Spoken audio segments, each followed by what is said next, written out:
بسم اللہ الرحمن الرحیم۔ السلام علیکم، میں ہوں آپ کا میزبان ساجد گندل۔ آج 31 مارچ ہے سال 2022۔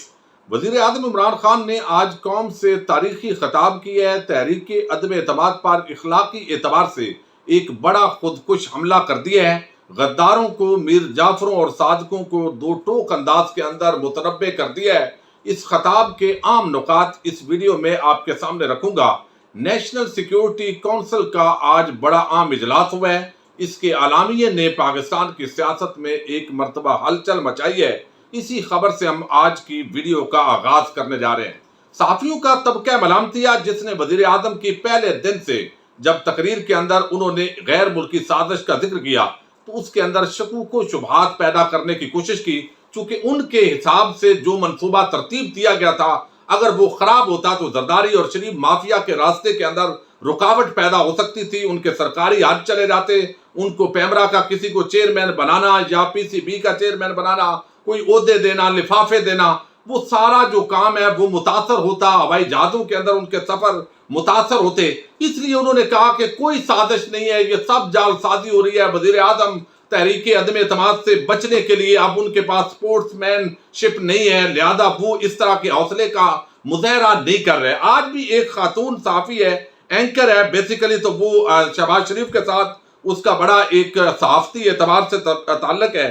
وہ کہتی ہیں کہ اپوزیشن نے مراسلے کے معاملے پر قومی سلامتی کمیٹی میں نہ جانے کا فیصلہ بالکل درست کیا ہے، کیونکہ یہ ایک بوگس کلیم ہے کہ حکومت گرانے کی عالمی سازش ہے جو چند مخصوص صحافیوں کے ذریعے پروان چڑھائی جا رہی ہے۔ اپوزیشن کو تمام تر فوکس آئینی عدم اعتماد پر رکھنا چاہیے، باقی ڈائیورٹ کی کوشش کی جا رہی ہے۔ اب یہ خاتون کا نام مجھے پھر لینا پڑ رہا ہے، یہ غریدہ فاروقی ہے، اچھل کود رہی ہے، بڑے عجیب بھونڈے طریقے کے ساتھ یہ اپنے آپ کو پرومیننٹ کرنے کی ایک کوشش کرتی ہے، اور مجھے بھی بدقسمتی سے اس کا ذکر کرنا پڑ جاتا ہے۔ اب یہ پورا معاملہ جو ہے یہ اس وقت سامنے آیا جب آج نیشنل سیکیورٹی کونسل کی ایک میٹنگ ہوئی، اور اس میٹنگ کے اندر پتہ یہ چلا کہ پہلے تو یہ بات نہیں مان رہے تھے اور ایسے لگ رہا تھا کہ شاید جو عسکری لیڈرشپ ہے وہ یہ بات ماننے کے لیے تیار نہیں ہے، لیکن نیشنل سیکیورٹی کونسل کے اندر chief of army staff, D G I S I, services chiefs اور ان کے ساتھ وفاقی وزراء وہ شریک تھے۔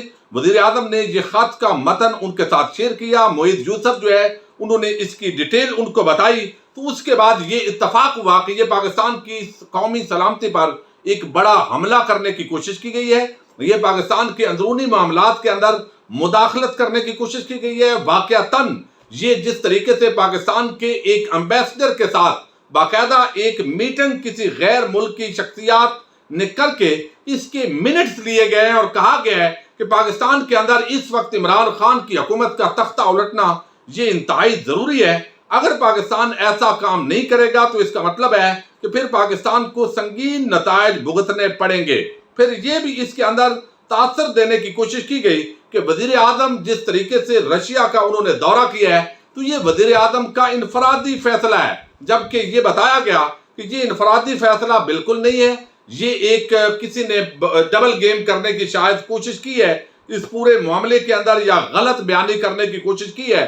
تو اب اس اعلامیے نے ایک ہلچل مچائی، اور جو وہ لوگ جو مذاق اڑا رہے تھے، غیر سنجیدگی کا مظاہرہ کر رہے تھے اور انتہائی بے شرمی کے ساتھ ملک کے وزیر اعظم جو ایک کریڈیبل پرسنالٹی ہیں ان کی بات ماننے کی بجائے وہ الٹا مفروضوں کی بنیاد پر لوگوں کے ذہنوں کو پراگندہ کر رہے تھے۔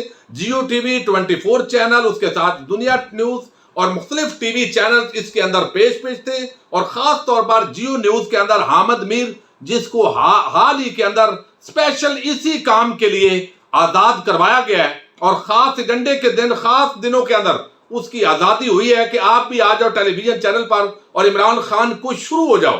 تو میں دیکھ رہا تھا کوئی نہ خبر ہے نہ کوئی بات ہے، اول فول بکنا شروع ہو گیا ہے، عجیب قسم کی، معذرت چاہتا ہوں الفاظ تھوڑے سخت ہو جاتے ہیں، اس کے بعد خبر ہی کوئی نہیں تھی، لیکن شروع تبصرے کو ایسے ہو رہا تھا کہ میں خود حیران ہو رہا تھا کہ یہ بندہ اتنا بڑا نام ہے اس کا، لیکن یہ صرف چونکہ بغض عمران کی بیماری ہے اور اس کے اندر یہ بات کرنی ہے۔ تو اب یہ باقاعدہ طور پر نیشنل سیکیورٹی کونسل نے اس کو غیر ملکی مداخلت تسلیم کی ہے۔ اب اس ملک کے جو عام سفیر ہیں، جو ذمہ دار ہیں، ان کے سامنے یہ اپنے تحفظات پوری طرح رکھے جائیں گے۔ اب معاملہ دوسری طرف یہ ہے کہ کیا اس پر تحریک عدم اعتماد پر یہ چیز اثر انداز ہوگی؟ تو تحریک عدم اعتماد پر جس طرح کے ہمارے ضمیر والے لوگ اسمبلیوں کے اندر پہنچتے ہیں دھاندلی کے ذریعے، پیسے کے زور پر، اسلحے کے زور پر، اور پھر ان کو جس طرح کے اختیارات ملتے ہیں، اور وہ بے شک جس طرح کے ماحول کے اندر ان کی پرورش ہوتی ہے، محب وطن ہونا، وطن کیا ہے، ان کو موسٹلی جو لوگ ہیں ان کو اس سے کوئی کنسرن نہیں ہے۔ جن کے ضمیر بک چکے ہیں شاید واپس نہ آئیں، اور جو اتحادی جا چکے ہیں وہ بھی مختلف چیزوں کے حوالے سے نہ جا سکیں، چونکہ کسی کو اشارے، کسی کو کنائے ہوئے ہیں، جس کے تناظر کے اندر یہ پورا معاملہ شاید لپیٹا جائے۔ لیکن وزیر اعظم نے جو تقریر کی ہے یہ تقریر انتہائی عام ہے۔ وزیر اعظم نے فرمایا ہے، انہوں نے کہا ہے کہ آج پاکستان فیصلہ کن موڑ پر ہے۔ اپنی قوم کو بتانا چاہتا ہوں کہ میں سیاست میں کیوں آیا۔ ہمارے سامنے دو راستے ہیں، ایک آج بھی مجھے کسی چیز کی ضرورت نہیں، اللہ نے مجھے سب کچھ دے دیا ہے، آج بھی مجھے کسی چیز کی ضرورت نہیں۔ زیادہ تر لوگوں کو سیاست میں آنے سے پہلے کوئی نہیں جانتا تھا، میری ایک پہچان تھی، پاکستان نے عظیم ملک بننا ہے، پاکستان اسلامی فلاحی ریاست بننا تھا، ریاست مدینہ مسلمانوں کے لیے رول ماڈل ہے، طاقتور اور غریب لوگوں کے لیے ایک قانون ہونا تھا۔ اب یہ ساری چیزیں انہوں نے ابتدائی طور پر بیان کی، اور وزیر اعظم یہ ہمیشہ بات کرتے ہیں کہ اقتدار چلا جائے گا، مجھے کوئی ٹینشن نہیں ہے، لیکن یہ مافیا جو مسلط کیا جا رہا ہے اور اس کے پیچھے جو ایجنڈا ہے، ثانیہ ماڈل ٹاؤن کے ایک مرکزی ملزم وہ وزیر اعظم ہوگا، دوسرا وزیر داخلہ ہوگا، پھر ٹی ٹی سکینڈل، جعلی بینک اکاؤنٹس کا دھندا کرنے والے، یہ وہی قومی چور ڈاکو لٹیرے آ جاتے ہیں۔ امریکہ تو خوش ہو جائے گا، لیکن پھر یہ قوم کو دوبارہ لوٹنے جا رہے ہیں، اور پھر امریکہ کی کالونی اس ملک کو بنانے جا رہے ہیں۔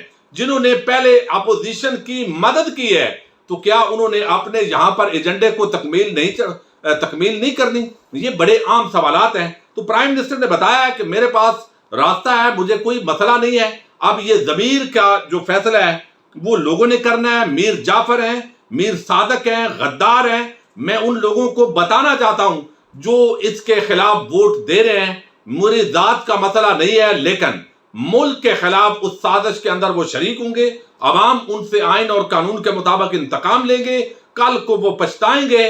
لیکن آج میں ان کو متنبہ کر رہا ہوں کہ آپ غداروں اور میر جعفروں، میر صادقوں کی فہرست کے اندر اپنے آپ کو شامل نہ کرو، بلکہ تھوڑا سا ضمیر کو زندہ کرو، اور یہ جو ایک بین الاقوامی سازش ہے اس کا حصہ نہ بنو۔ تو وزیر اعظم نے کہا ہے کہ کوئی بات نہیں، تحریک عدم اعتماد اتوار کو ہو رہی ہے، 3 اپریل کو، کامیاب ہوگی یا ناکام ہوگی مجھے اس سے کوئی غرض نہیں ہے، لیکن میں چپ کر کے بھی نہیں بیٹھوں گا، میں اور خطرناک ہوں گا، میں عوام کے سامنے جاؤں گا۔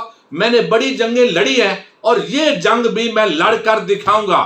کسی کو اگر یہ مغالطہ ہے تو وہ ذہنوں سے یہ مغالطہ جو ہے وہ دور کر لے، اور جس نے کوئی منصوبہ بنایا ہوا ہے کہ عمران خان کی پارٹی کو ٹکٹوں کے اندر یعنی ٹکڑوں کے اندر وہ اشارہ دے رہے تھے، ٹکڑوں میں تقسیم کر کے، تو وہ ادھر ادھر کر لے گا۔ وہ بھی سن لیں کہ عوام کھڑی ہوگی، اور عوام نے کبھی بھی اس طرح کی مداخلت کو قبول نہیں کیا۔ تو پرائم منسٹر جو ہے آج کا خطاب بیسیکلی وہی تھا جو نیشنل سیکیورٹی کونسل اور اس سے پہلے رکھا ہے۔ دہشت گردی کی جنگ کے اندر پاکستان جس طرح امریکہ کا اتحادی ہوا، پھر ڈو مور کے مطالبات ہوئے، ڈرونز حملے ہوتے رہے، پھر نواز شریف اور زرداری کے دور میں جس طرح کے یہ حملوں کو باقاعدہ طور پر یہ برداشت کرتے رہے، اور ایک لفظ ہوئے مذمت کا انہوں نے بیان نہیں کیا۔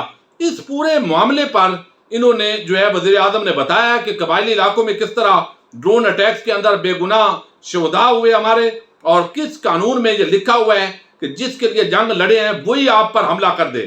بھارت نے کشمیر کا سٹیٹس بدل کر بین الاقوامی قوانین کی خلاف ورزی کی ہے۔ ایک آزاد ملک کو یہ پیغام بھیجا گیا۔